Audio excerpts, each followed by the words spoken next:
Everybody, and thanks for stopping by. I am making a card using a couple of different techniques. I got inspired.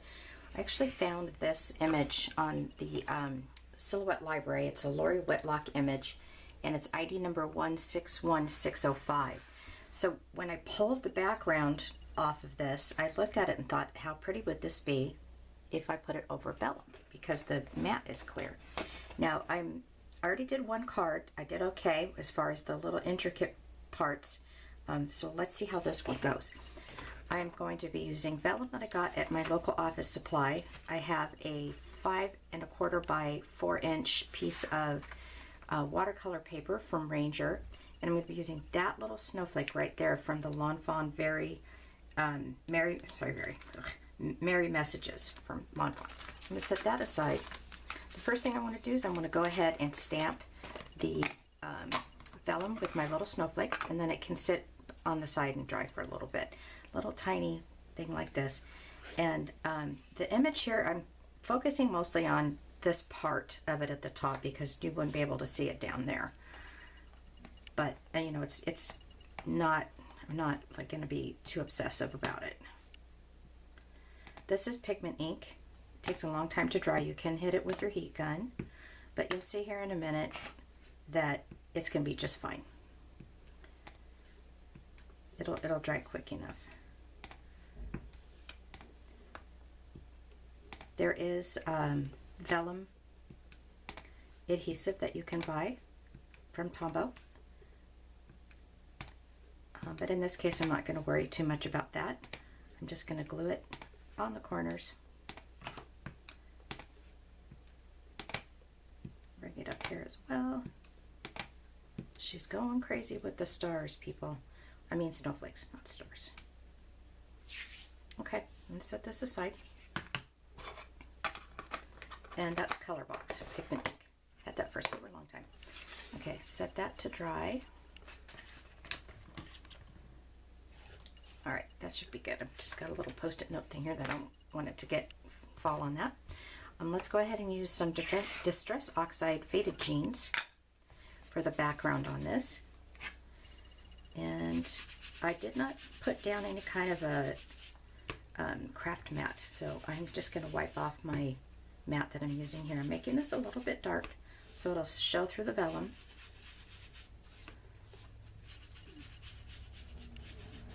And just using a rectangle blending tool.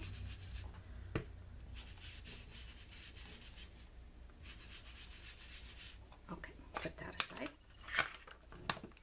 Let's just do a quick wipe on the mat here.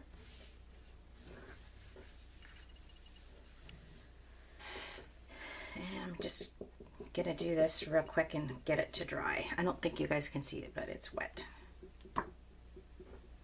And I don't have a paper towel around anywhere, so. All right, let me pause. I gotta dry this so we can get going on this. Okay, there we go. Gonna put the vellum on top of this. And like I said, I'm literally just gonna put like little dots to hold it down. Not too much, because I want it to hold, but I don't want it to show through. This is a quilling glue tip that I got off of Amazon. And let me know if you want to know what that is. I'll send you the link. Just email me. It's amazing, by the way, for little intricate stuff. I'm going to use it again here in just a minute. All right, so let's get this down. I cut the vellum the same size, 5 1/4 by 4. Doesn't help that I have glue on my fingertip.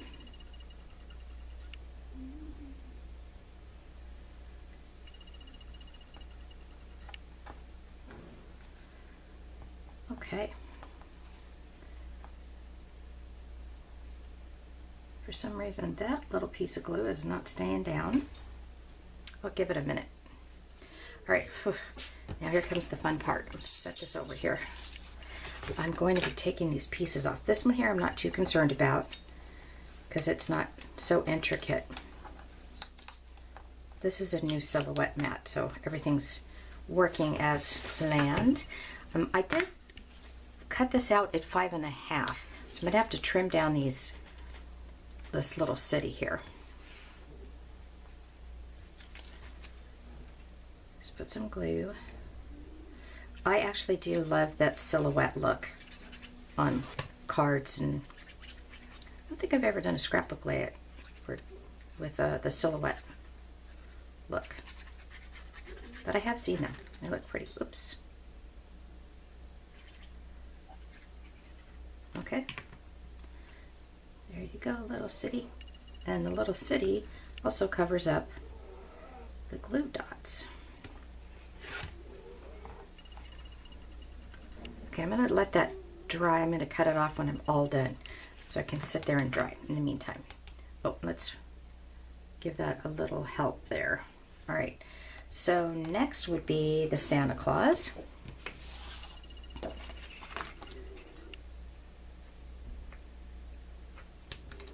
I'm using my Cricut spatula because the silhouette spatula is a little bit thicker as far as that goes, so it's more useful to use this for these little intricate pieces.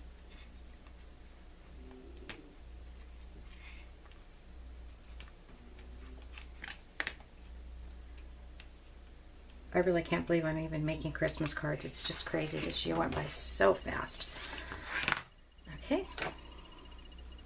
And this is where this quilling glue tip works really well. I want to go ahead and not get too much glue.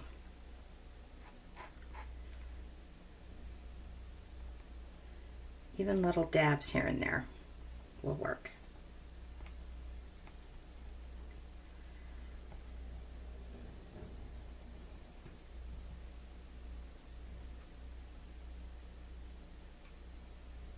Okay.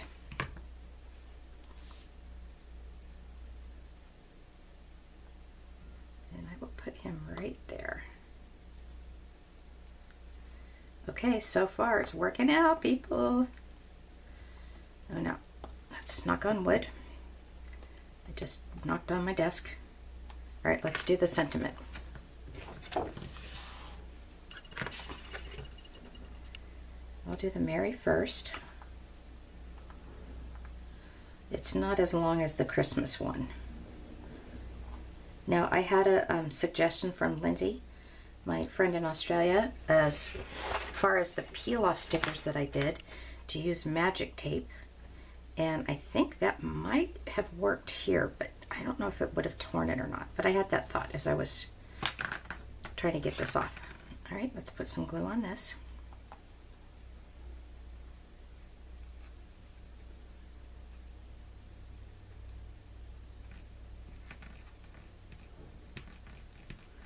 Getting it on the tips and around the corners.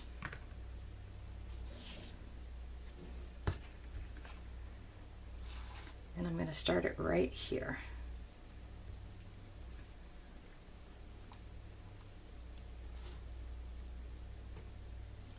And I'm going to arch it just like that.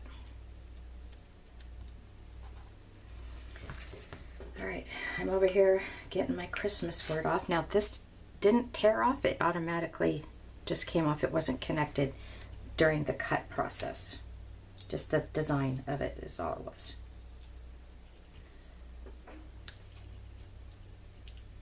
Okay, so far it's good. Okay, now that was not supposed to tear, but we'll put it on there.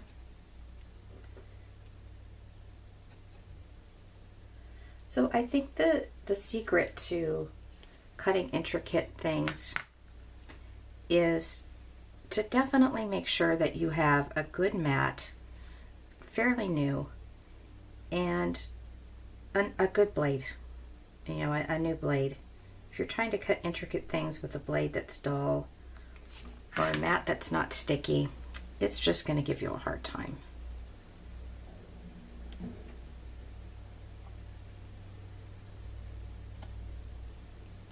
Wanted a little bit of separation between the Merry and the Christmas.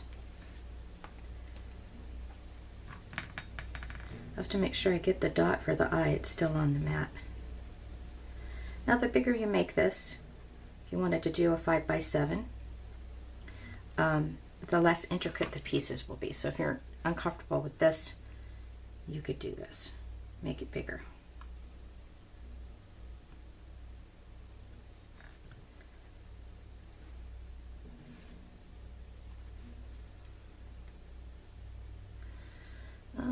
I need a little adjustment right there.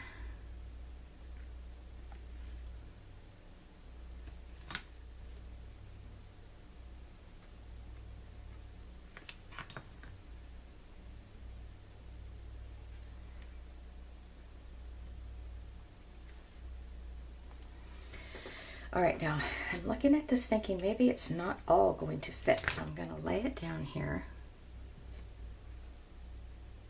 Yep, it will. I was concerned that it wasn't going to all fit on that curve that I was trying to get to.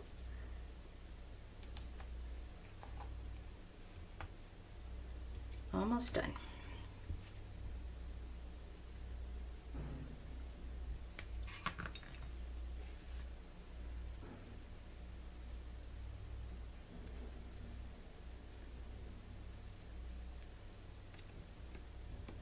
I'm really eyeballing this curve, and I'm not going to get too obsessed about it. I mean, I want it to look good, but I actually do have a ruler type thing that's got a curve to it that would have been helpful, but it's okay. Oh, good.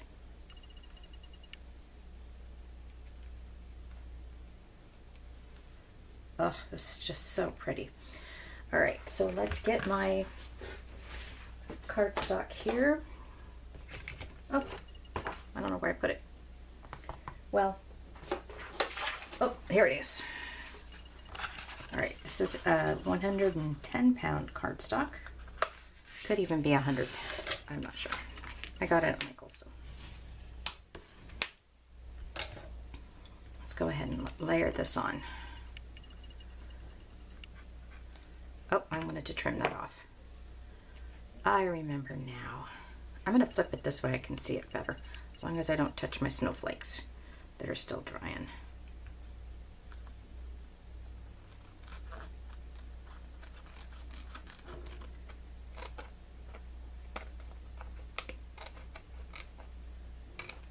And this one as well. Ta-da!